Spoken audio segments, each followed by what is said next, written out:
ओम शांति। 12 फरवरी 2023 अव्यक्त बाप दादा के महावाक्य। रिवाइज तारीख है 16 दिसंबर 1993। सच्चे स्नेही बन एक बाप द्वारा सर्व संबंधों का साकार में अनुभव करो। सच्चे स्नेही बन एक बाप द्वारा सर्व संबंधों का साकार में अनुभव करो। आज विश्व स्नेही बाप दादा अपने अति स्नेही और सदा बाप के साथी व सहयोगी आत्माओं को देख रहे हैं।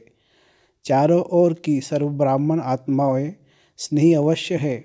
स्नेह ने ब्राह्मण जीवन में परिवर्तन किया है। फिर भी स्नेह 3 प्रकार के हैं। एक है स्नेह करने वाले, दूसरे स्नेह निभाने वाले और तीसरे है स्नेह में समाये हुए। समाना अर्थात समान बनना।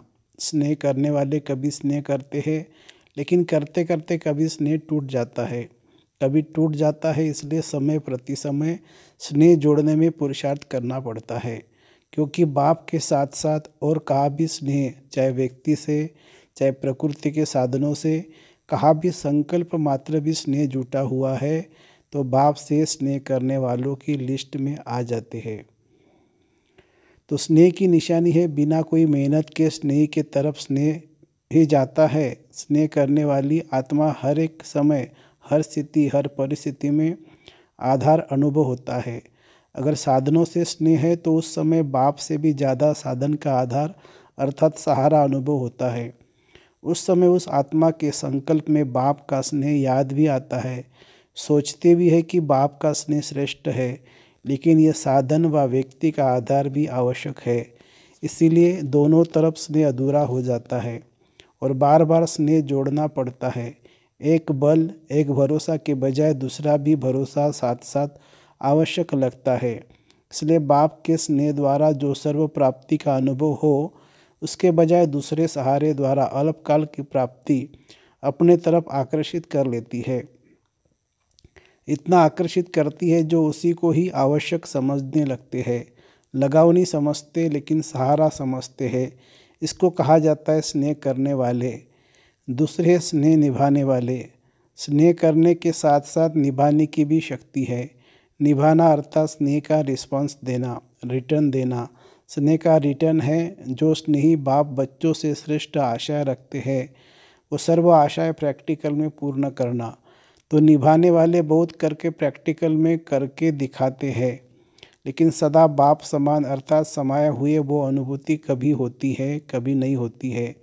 फिर भी निभाने वाले समीप है, लेकिन समान नहीं है। निभाने वालों को निभाने के रिटर्न में पदम गुना हिम्मत और उमंग उत्साह की मदद विशेष बाप द्वारा मिलती रहती है। तीसरे जो स्नेह में समाये हुए हैं, उन आत्माएं के नयनों में, मुख में, संकल्प में, हर कर्म में सहज और स्वतः स्नेही बाप का साथ सदा ही अनुभव होता है। बाप उससे जुदा नहीं और वो बाप से जुदा नहीं। हर समय बाप के स्नेह के रिटर्न में प्राप्त हुई सर्व प्राप्तियों में संपन्न और संतुष्ट रहते हैं। इसलिए और किसी भी प्रकार का सहारा उन्हों को आकर्षित नहीं कर सकता, क्योंकि कोई न कोई अल्पकाल की प्राप्ति की आवश्यकता किसी और को सहारा बनाती है, अर्थात संपूर्ण स्नेह में अंतर डालती है।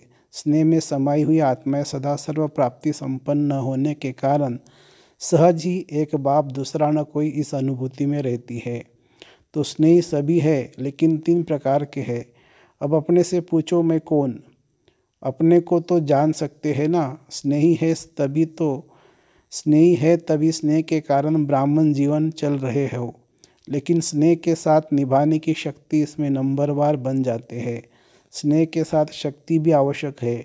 जिसमें स्नेह और शक्ति दोनों का बैलेंस है, वही बाप समान बनता है। ऐसे समाई हुई आत्माओं का अनुभव यही होगा। बाप के स्नेह से दूर होना यह मुश्किल है। समाना सहज है, दूर होना मुश्किल है, क्योंकि समाई हुई आत्माओं के लिए एक बाप ही संसार है। संसार में आकर्षित करने वाली 2 ही बातें हैं, एक व्यक्ति का संबंध और दूसरा भिन्न भिन्न वैभव व साधनों द्वारा प्राप्ति होना। तो समाई हुई आत्मा के लिए सर्व संबंध के रस का अनुभव एक बाप द्वारा सदा ही होता है। सर्व प्राप्तियों का आधार एक बाप है, न कि वैभव व साधन। वैभव व साधन रचना है और बाप रचता है। जिसका आधार रचता है उसको रचना द्वारा अल्पकाल के प्राप्ति का स्वप्न मात्र भी संकल्प नहीं हो सकता। बाप दादा को कभी कभी बच्चों की स्थिति को देख हंसी आती है, क्योंकि आश्चर्य तो कह नहीं सकते, फुल स्टॉप है। चलते चलते बीज को छोड़ टालियों में आकर्षित हो जाते हैं। कोई आत्मा को आधार बना लेते हैं, कोई साधनों को आधार बना लेते हैं, क्योंकि बीज का रूप रंग शोभनिक नहीं होता और टालिया का रूप रंग बड़ा शोभनिक होता है। देहधारी के संबंध का आधार देहभान में सहज अनुभव होता है और बाप का आधार देहभान से परे होने से अनुभव होता है। देहभान में आने की आदत तो है ही, न चाहते भी हो सकते हैं, इसीलिए देहधारी के संबंध का आधार व सहारा सहज अनुभव होता है। समझते भी है कि ये ठीक नहीं है, फिर भी सहारा बना लेते हैं। बाप दादा देख देख मुस्कुराते रहते हैं। उस समय की स्थिति हंसाने वाली होती है। जैसे आप लोग क्लासेस में व भाषणों में एक तोते की कहानी सुनाते हो, उसको मना किया कि नलके पर नहीं बैठो, लेकिन वो नलके पर बैठ करके बोल रहा था। ऐसे बच्चे भी उस समय मन में अपने आप से एक तरफ यही सोचते रहते कि एक बाप दूसरा न कोई, बार बार अपने आप से रिपीट भी करते रहते कि, लेकिन साथ साथ फिर यह भी सोचते कि स्थूल में तो सहारा चाहिए। तो उस समय हंसी आएंगी ना, और उस समय फिर माया चांस लेती है। बुद्धि को ऐसा परिवर्तन करे कि जो झूठा सहारा ही सच्चा सहारा अनुभव होगा।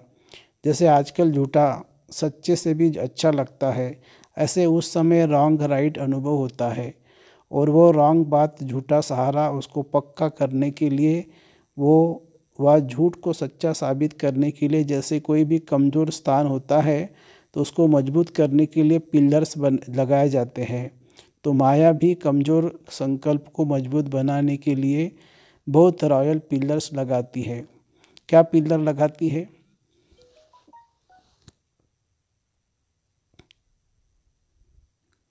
माया यही संकल्प देती है कि ऐसा ऐसा तो होता ही है, कई बड़े बड़े भी ऐसे करते हैं, ऐसे ही चलते हैं, या कहते अभी तो पुरुषार्थी है, संपूर्ण तो हुए नहीं है, तो जरूर अभी कोई ना कोई कमी रहेंगी ही, आगे चल संपूर्ण बन जाएंगे। ऐसे ऐसे व्यर्थ संकल्प रूपी पिलर्स कमजोरी को मजबूत कर देते हैं। तो ऐसे पिलर का आधार नहीं लेना। समय आने पर यह आर्टिफिशियल पिलर धोखा दे देते हैं। सर्व संबंधों का सहारा एक बाप सदा रहे, यह अनुभव कम करते हो। इस सर्व संबंधों के अनुभव को बढ़ाओ। सर्व संबंधों की अनुभूति कम होने के कारण कहीं न कहीं अल्पकाल का संबंध जुट जाता है। स्थूल जीवन में भी स्थूल रूप का सहारा व हर परिस्थिति में स्थूल रूप का सहयोग देने वाला सहारा बाप है। यह अनुभव और बढ़ाओ। ऐसे नहीं कि बाप तो है ही सूक्ष्म में सहयोग देने वाला, निराकार है, आकार है, साकार तो है ही नहीं, लेकिन हर संबंधों को साकार रूप में अनुभव कर सकते हो, साकार स्वरूप में साथ का अनुभव कर सकते हो। इस अनुभूति को गहराई से समझो और स्वयं को इसमें मजबूत करो, तो व्यक्ति वैभव व साधन अपने तरफ आकर्षित नहीं करेंगे। साधनों को निमित्त मात्र कार्य में लाना व साक्षी हो सेवा के प्रति कार्य में लगाना, ऐसी अनुभूति को बढ़ाओ। सहारा नहीं बनाओ, निमित्त मात्र हो। इसको कहा जाता है स्नेह में समाई हुई समान आत्मा। तो अपने से सोचना कि मैं कौन, समझा? अच्छा, सदा स्नेह में समाये हुए समान आत्माओं को, सदा एक बाप से सर्व संबंधों का अनुभव करने वाली आत्माओं को, सदा एक बाप को आधारमूर्त सच्चा सहारा अनुभव करने वाली आत्माओं को, सदा सर्व प्राप्ति रचता बाप द्वारा अनुभव करने वाली आत्माओं को, सदा सहज सोता एक बल एक भरोसा अनुभव करने वाले सच्चे स्नेही आत्माओं को बाप दादा का याद प्यार और नमस्ते। दादियों से मुलाकात सदा समाये हुए हो या याद करने की मेहनत करनी पड़ती है। सिवाय एक बाप के और कोई दिखाई नहीं देता।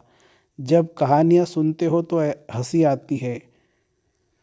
कहानी जब तक चलती है तब तक समझ में नहीं आता है, और जब कहानी समाप्त होती है तो सोचते यह क्या हुआ, मैं थी या और कोई था, ऐसे भी सोचते हैं। क्योंकि उस समय परवश होते हैं ना, तो परवश को अपना होश नहीं होता है। जब अपना होश आता है तो फिर आगे बढ़ने का जोश भी आता है। अच्छा संगठन बढ़ता जा रहा है और बढ़ता ही रहेगा। और आप निमित्त आत्मा ये सब खेल देख हर्षित होते रहते हो। सभी चल रहे हैं, कोई चल रहा है, कोई उड़ रहा है और आप लोग क्या करते हो, उड़ते उड़ते साथ में औरों को भी उड़ा रहे हो। क्योंकि रहमदिल बाप के रहमदिल आत्माएं बन गए तो रहम आता है ना, घृणा नहीं आती है लेकिन रहम आता है। और यह रहम ही दिल के प्यार का काम करता है। अच्छा जो भी चल रहा है अच्छे से अच्छा चल रहा है, अथक बन सेवा कर रहे हैं ना। निमित्त आत्माओं के अथकपन को देख सब में उमंग आता है ना। अव्यक्त बाप दादा की पर्सनल मुलाकात। साधारण को समाप्त कर विशेषता के संस्कार नेचुरल और नेचर बनाओ। अपने को सदा संगम युग के रूहानी मौजों में रहने वाले अनुभव करते हो। मौजों में रहते हो व कभी मौज में कभी कभी मूंझते भी हो या सदा मौज में रहते हो। क्या हालचाल है। कभी कोई ऐसी परिस्थिति आ जाए व ऐसी कोई परीक्षा आ जाए तो मूंझते हो थोड़े टाइम के लिए। और उस थोड़े टाइम में अगर आपको काल आ जाए तो फिर क्या होगा। अकाल मृत्यु का तो समय है ना। तो थोड़ा समय भी अगर मौज के बजाय मूंझते हैं और उस समय अंतिम घड़ी हो जाए तो अंतमति सो गति क्या होगी। इसलिए सुनते रहते हो ना सदा एवर रेडी। एवर रेडी का मतलब क्या है, क्या हर घड़ी ऐसे एवर रेडी हो, कोई भी समस्या संपूर्ण बनने में विघ्न रूप नहीं बने। अंत अच्छी तो भविष्य आदि भी अच्छा होता है। तो एवर रेडी का पाठ इसलिए पढ़ाया जा रहा है। ऐसा नहीं सोचो कि थोड़ा समय होता है, लेकिन थोड़ा समय भी एक सेकंड भी धोखा दे सकता है। वैसे सोचते हैं ज़्यादा टाइम नहीं चलता है, ऐसा 2-4 मिनट चलता है, लेकिन एक सेकंड भी धोखा देने वाला हो सकता है। तो मिनट की तो बात ही नहीं सोचो, क्योंकि सबसे वैल्यूएबल आत्माएं हो, अमूल्य हो। अमूल्य आत्माओं का कोई दुनिया वालों से मूल्य नहीं कर सकते। दुनिया वाले तो आप सबको साधारण समझेंगे, लेकिन आप साधारण नहीं हो, विशेष आत्माएं हो। विशेष आत्मा का अर्थ ही है जो भी कर्म करे, जो भी संकल्प करे, जो भी बोल बोले, वो हर बोल और हर संकल्प विशेष है, साधारण नहीं हो। समय भी साधारण रीति से नहीं जाए, हर सेकंड और हर संकल्प विशेष हो। इसको कहा जाता है विशेष आत्मा।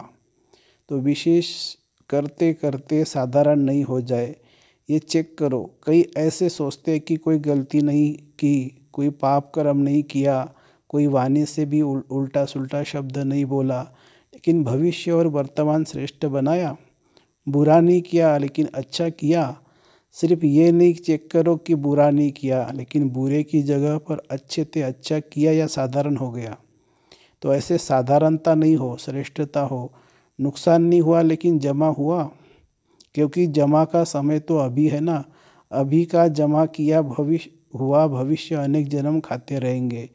तो जितना जमा होगा उतना ही खाएंगे ना। अगर कम जमा किया तो कम खाना पड़ेगा, अर्थात प्रारब्ध कम होगी। लेकिन लक्ष्य श्रेष्ठ प्रारब्ध पाने का। या साधारण भी हो जाए तो कोई हर्जा नहीं, स्वर्ग में तो आ ही जाएंगे, दुख तो होगा नहीं। साधारण भी बने तो क्या हर्जा है, हर्जा या चलेगा। तो चेक करो कि हर सेकंड हर संकल्प विशेष हो। जैसे आधा कल्प के देवभान का अभ्यास नेचुरल न चाहते हुए भी चलता रहता है ना, देह अभिमान में आना नेचुरल हो गया है ना, ऐसे देही अभिमानी अवस्था नेचर हो जाए। तो जो नेचर होती है वह स्वतः ही अपना काम करती है। सोचना नहीं पड़ता है, बनाना नहीं पड़ता है, करना नहीं पड़ता है, लेकिन स्वतः हो जाती है।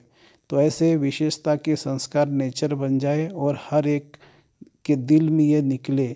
ऐसे नहीं कि मेरी नेचर ये है, मेरी नेचर ये है, नहीं। हर एक के मुख से मन से यही निकले कि मेरी नेचर है ही विशेष आत्मा की विशेषता की। तो ऐसे है या मेहनत करनी पड़ती है। जो नेचर होती है उसमें मेहनत नहीं होती है। किसी को नेचर रमणीक है तो स्वतः रमणीकता चलती रहती है ना, तो उसको पता भी नहीं पड़ेगा कि मैंने क्या किया। कोई कहेंगे तो भी कहेंगे कि मैं क्या करूं, मेरी नेचर है। तो विशेषता की भी नेचर हो जाए। कोई पूछे आपकी नेचर क्या है, तो सबके दिल से निकले कि हमारी नेचर है कि विशेषता की साधारण कर्म की समाप्ति हो गई, क्योंकि मर्जीवा हो गए ना, तो साधारणता से मर गए, विशेषता में जी रहे हैं। माना नया जन्म हो गया तो साधारणता पर पास्ट जन्म की नेचर है, अभी की नहीं, क्योंकि नया जन्म ले लिया तो नए जन्म की नेचर विशेषता है। ऐसे अनुभव हो तो अभी क्या करेंगे? साधारणता की समाप्ति। संकल्प में भी साधारणता नहीं। माताएं मौज में रहती हो, कितना भी कोई मुंझाने की कोशिश करे लेकिन आप मौज में रहो। मुंझाने वाला मूंझ जाए लेकिन आप नहीं मूंझो, क्योंकि अज्ञानियों का काम है मुंझाना और ज्ञानियों का काम है मौज में रहना। तो वो अपना काम करे और आप अपना काम करो, सदा मौज का अनुभव करो, तब तो फलक से कह सकेंगे। होंगे तब ही तो कहेंगे ना, तो जो होगा नहीं तो वो कह भी नहीं सकता। चैलेंज कर सकते हो, हम मूंझने वाले नहीं हैं, क्योंकि विशेष आत्माएं हैं। क्या याद रखेंगे? मौज में रहने वाली विशेष आत्मा है। ऐसी हिम्मत वाले हो या हिम्मत वाली को मदद स्वतः ही मिलती है। अच्छा, वरदान। सहज विधि द्वारा विधाता को अपना बनाने वाले सर्वभाग्य के खजानों से भरपूर भवो। भाग्य विधाता को अपना बनाने की विधि है बाप और दादा दोनों के साथ संबंध। कई बच्चे कहते हैं हमारा तो डायरेक्ट निराकार से कनेक्शन है, साकार ने भी तो निराकार से पाया है, हम भी उनसे सब कुछ पा लेंगे। लेकिन यह खंडित चाबी है, सिवाय ब्रह्मा कुमार कुमारी बनने के भाग्य बन नहीं सकता। साकार के बिना सर्वभाग्य के भंडारे का मालिक बन नहीं सकते, क्योंकि भाग्य विधाता भाग्य बांटते ही है ब्रह्मा द्वारा। तो विधि को जानकर सर्वभाग्य के खजानों से भरपूर बनो। स्लोगन है, स्वयं से, सेवा से, सर्वों से संतुष्टता का सर्टिफिकेट लो, तब सिद्धि स्वरूप बनेंगे। स्वयं से, सेवा से और सर्वों से संतुष्टता का सर्टिफिकेट लो, तब सिद्धि स्वरूप बनेंगे। अच्छा, ओम शांति।